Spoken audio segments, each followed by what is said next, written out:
we have been diving into our charts individually and collectively, and some really amazing insights have popped up. And I don't want to go into all of the details of Erin's chart, but one thing in particular, which was just made so much sense for me, and I think also for Erin, was the channel of emoting. And so this, for those of you who don't really know human design, this is, so a channel is when you have, so we have our centers, there's 9 centers, and 2 of these centers, they connect via gates. And so the emotional solar plexus center connects to the root center, and there is this beautiful channel, which is called the Channel of Emoting, and the numbers are 39, so it's a gate 39 and a gate 55. Although this doesn't really matter at all when it comes to all of the juicy parts of it.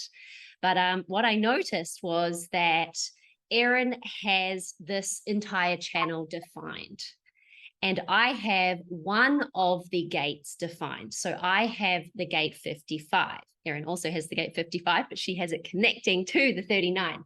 And in human design, this is called a compromise channel between us in our connection chart, which means that Erin will sort of bring me into the energy of the full expression of this channel.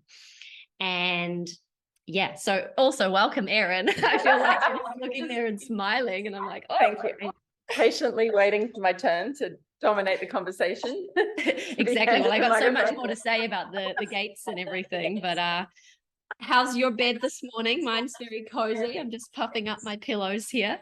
I have my coffee and my bed, and I have you. What could be better?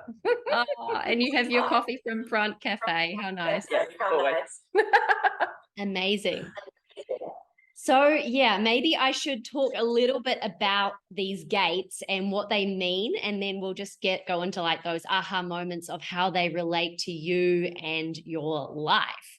Sure. So the one that we both share together, which, I mean, I really love this channel, and I feel like it's one of my favorite ones. Yeah. Half of it. And I guess you having one of my expression, you're just like, oh my gosh, I love this. I know this about myself. And I also noticed that, so we have conscious and unconscious. So the conscious, you could say, that is ingrained in your personality. And the unconscious is, it's more showing up in your body. And in this channel, you actually have both. So it's like, you know this true about your personality, but you also express it through your body. So it's like, wow, this is really like, they should rename it the Channel of Erin. And I think everyone that knows me would also never question that this is part of my chart and part of who I am. I think it's like one of the biggest parts of my personality that people experience and relate to. Yeah. So gate 55, which is the one that we share. So that's connecting from the emotional solar plexus.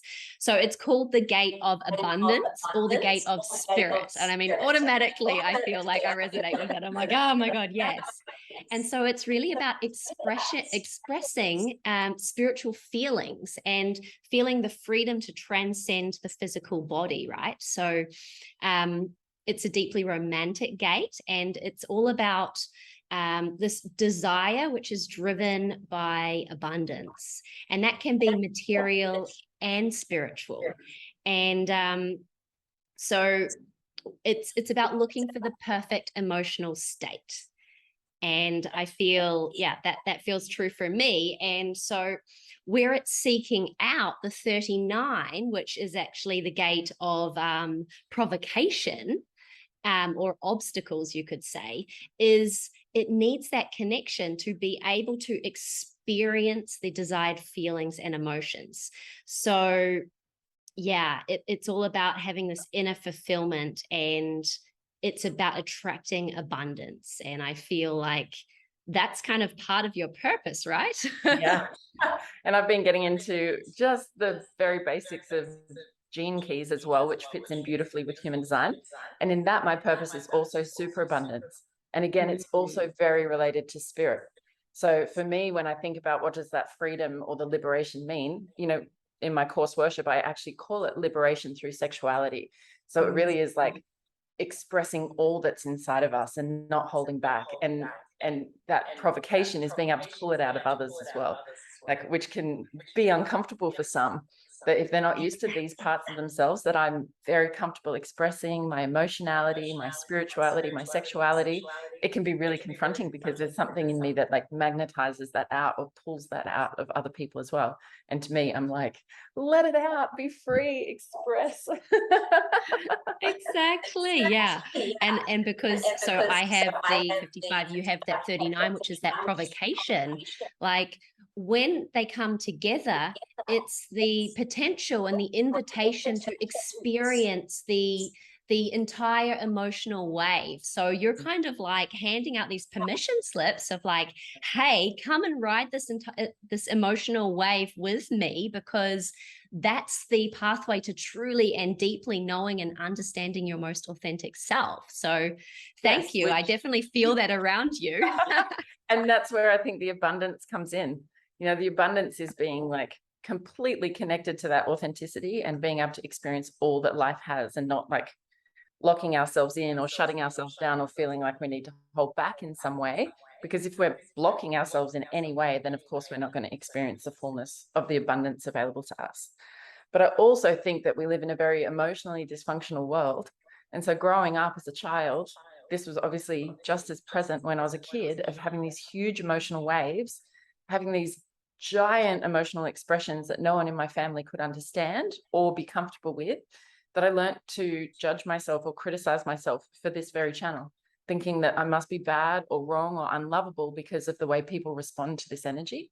And now, becoming an adult, stepping into my self-worth in a different way, I love this about myself, but I see how challenging it is for others, where emotions and the understanding of emotions and working with emotions is completely unfamiliar or even scary for some people. They're terrified of feeling that full emotional wave. And I even said it to my therapist when he was like, but some people, Erin, they get very overwhelmed by their emotions. And I'm like, and then what's going to happen? They feel their feeling, and then none of us die. We move on and we feel better for it, for experiencing the fullness, letting it move us and move through us. So I realized what a gift it is to have this full spectrum and capacity inside of me. And I recognize how unfamiliar the world is with feeling all of that. Absolutely. Like, yeah, what I notice is that really is the conditioning of this channel, is to be like, no, you're not allowed to experience that. And it's so important to really step back and understand, like, actually, this is me and I'm meant to be experiencing this emotional wave so that I can translate that into wisdom and then share it with the world so that they also are able to do that and release it out of the body. I mean, we have so much trauma stuck in the body, and it's such an important task to look at that. And this is when we get dis-ease showing up in the body. And like with this provocation, for me, like, I'm okay with that. I'm like, oh yeah, it's a little bit edgy, but I'm okay to go into that. And I accept and understand that many people are absolutely not. They would rather probably like bash you over the head with a pole than to be like, why are you trying to show me this? So like in your line of work, how do you deal with this when your clients get really triggered? Like, how are you able to like hold that safe space so that they know it's for their highest good? Well, I remember having a spontaneous Kundalini rising. It must be nearly 5 years ago now. And in that experience, I actually saw the way that my aura lights up and the way that other women just needed to enter my field to get lit up. And I didn't understand it at the time, but I saw what I understood to be the chakras. And if those women's chakras were clear and they stepped into my space, that they could be activated like me. And so on some layer, I was kind of downloading what human design is without realizing. So when I learned about this channel, and that this channel initiates people into their emotionality, their sexuality, and their spirituality just through my aura, not through my teachings, not from me breaking it down and saying, here's a 5-step process to have an orgasm, but actually just holding my own sexual energy, my own emotional energy, and my own spiritual energy to the highest capacity that I can. And I thought that is exactly what I do with my clients. There is such a comfort and a familiarity in just connecting and relating and understanding. And because I have that full spectrum inside of me, and there's another gate as well, I remember researching that said this, that I hold no judgments for the extremes of human nature. I can be with other people in the fullness of their triggers, in the fullness of their sexuality, like all the things that the world tells them are wrong about them. I find unconditional love and divine love effortless. That's the first thing that I see. So I attract clients that actually want to be provoked. They want to grow. They want to see themselves. The people that really struggle with the provocation are the ones that don't want to grow. And I just choose not to surround myself or have those kind of people in my life. So it makes my job easier that I attract people that are like, provoke me, Erin, show me, like they're open to the triggers because they realize that's actually growth. It's not something bad, you know, like it's not something to be avoided, but it's something to be welcomed. So yeah, I just think to myself, my job is to be the highest and best version of Erin that I can, and to hold, and also I'm a 3/6 profile, so I am here to be a role model as well. And I've always felt that way. It's like I can lead through example, I can teach through example, and as long as I'm doing that, then whatever that provocation, whatever triggers come up, it's actually quite easy to work through. It's welcomed, and it's very clearly for me, like I can almost see the sequence of, if my client can overcome this obstacle, this block, I can see what's on the other side of it. So I can really hold that vision for them of letting them know like what they're becoming, who they're becoming, what's available to them if they're willing to do the deep inner work and address what's provoked in their energy field. So for me, I'm just like, bring it on, everyone. Allow yourself yeah, to and be with that scared. 3/6 profile, you're also like, I've experienced that like multiple times. So that's why I can spot it. I'm like, into wisdom. girl, I've been there. I remember that stage. Oh, I felt that exact thing. Yeah, exactly. So all you have to do is like be one step ahead, and as you said, like hold that space and bring them into your aura. And I felt that when we did a tarot session, and I was asking about human design, and you were like, you know, don't see it as like you have to like learn and study all this new information. It's really about realizing that it's already within you and you're just tapping into this deep inner wisdom. And I just had this like, wow, yeah, like it just makes sense. I don't know why, I don't know how, and I don't need to know, but it's there. Exactly. So I was like, and wow, thank you, Erin. And you were just being a channel, and that's sort of connecting to that gate of spirit, that gate of abundance, which really is finding that spiritual abundance and trusting in it. So yeah. I resonate with that because I also share that one. Yeah, my godmom in Hawaii said that to me once too. She said, you are just reaching out and making contact with the part of you that already knows this. Like any learning, we're not amassing anything. We're not collecting wisdom. We're actually expanding into greater and greater parts of ourselves, because at the end of the day, we're connected to everything anyway. We are in the unified field of oneness with everything. So it is amazing. As I just said before we went live, that my assistant and I sat down last night and actually really looked at my human design and how I can teach. I'm going to completely redo my signature course to be taught in line with my human design. So what are those elements that I should be teaching, or how should I be teaching it and how should I not? And as I read it, I am just blown away by its accuracy. And I think it's really a sign of being 40 now and having this lifetime to like kind of break free of that conditioning and really discover who I am and love who I am. And then you read something about yourself and you're like, oh my God, that is so me. And it's the most validating thing, because, you know, many of us have grown up in lives where our families have told us not to be those things, and schools have told us not to teach or learn in that way. And, you know, society's giving us so many messages, kind of deterring us from our true nature, that as you come back and use systems like this to understand yourself and give context, then you're like, oh my God, that's me. And I've been doing that forever. Because I remember when I had a human design reading about business, she said to me, you're designed to be wildly successful without doing much. And in my high school yearbook, my life goal was to be rich and happy without doing much. Exactly, yeah. But there's been part of me that's known always, I'm designed to do this, to just be in the mundane, to enjoy my life experience, to work on my own energy, my own aura. And that's of great service to others. So now through human design, you get this incredible validation of like, I only need to be me. I don't like, it's kind of crazy to be running an online business and not follow any guidebook, any playbook for how that happens. You just get to be yourself. And when you're true and authentic in that way, people respond in such a magnetic way to what you're doing and to your authenticity. Exactly. Yeah. We're not creating anything new. We're just being like, we're stripping back all the layers of like what was never really meant to be there and realize like, okay, like I meant to follow what my joy and what lights me up. And Erin's meant to influence people through understanding her emotional wave. And, you know, her internal mood swings might be far more known for yourself. And then on the outside, we're probably not really like seeing these as strongly. Like that's about the gate 39. So these, you know, you experience these mood swings, but we're probably all like, oh, Erin's just being Erin. Like you might retreat yourself, which is a really good strategy because you know that your energy, your aura, it really influences people. So it's important that that you're not working your ass off and you're actually getting yourself in that really beautiful space so that you can give. Because if you come into a session like moody and grumpy, like you know, the people are going to be really provoked and they're going to be like, whoa, Erin, like, what I is know. that? It's like Erin walks into a room and people either go, oh, Erin, or Erin walks into a room and they go, Erin. Yeah.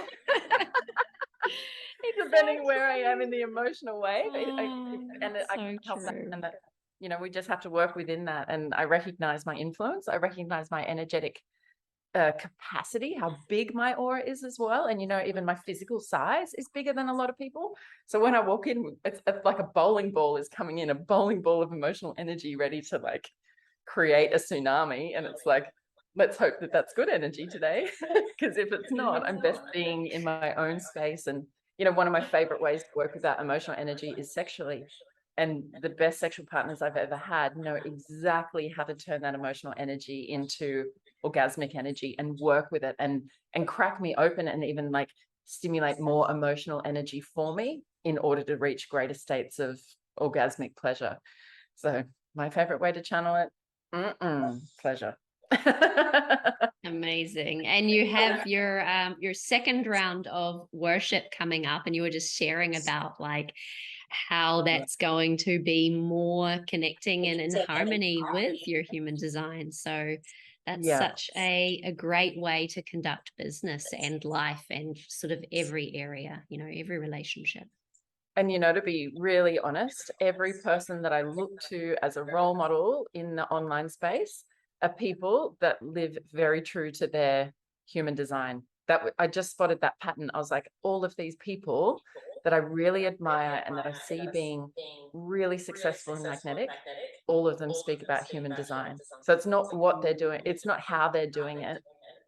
That looks different for everyone. But what I can see is that all of them are very, very, very truthful about who they are and how they operate. So I love it. We just do these audits in my business all the time of like, what's not working anymore? And I'm a generator.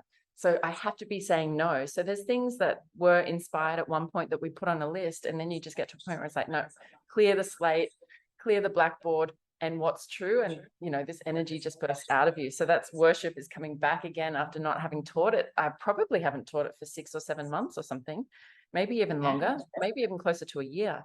And it just, the time is there, the wave is there. So I'm super excited to bring women back into that space again. And, you know, that whole course was born of the fact that people were having sexual awakenings around me without me knowing what was happening, but they were getting awakened by my channel of emoting.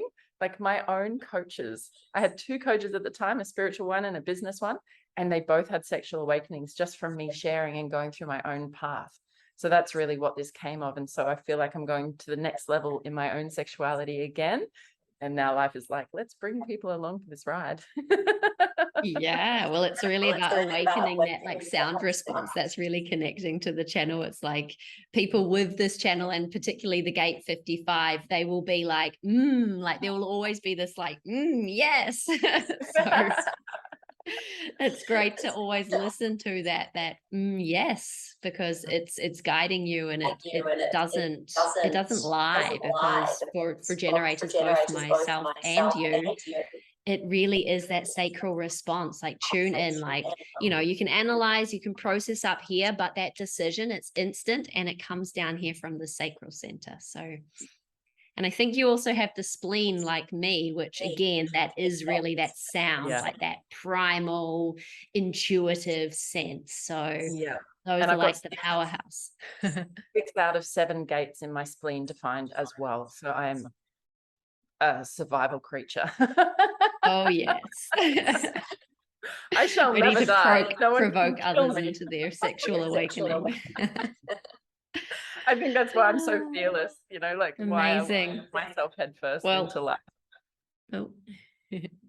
I've loved so much learning about myself through my connection with you, and vice versa. So yeah, I'm really excited to dive into more, like, we have like 64 gates, and this is just one little part of that. So yeah, there's so much to know and learn, and it's an ever evolving journey. So thanks for jumping on, Erin. And Thank you for having me, Angel.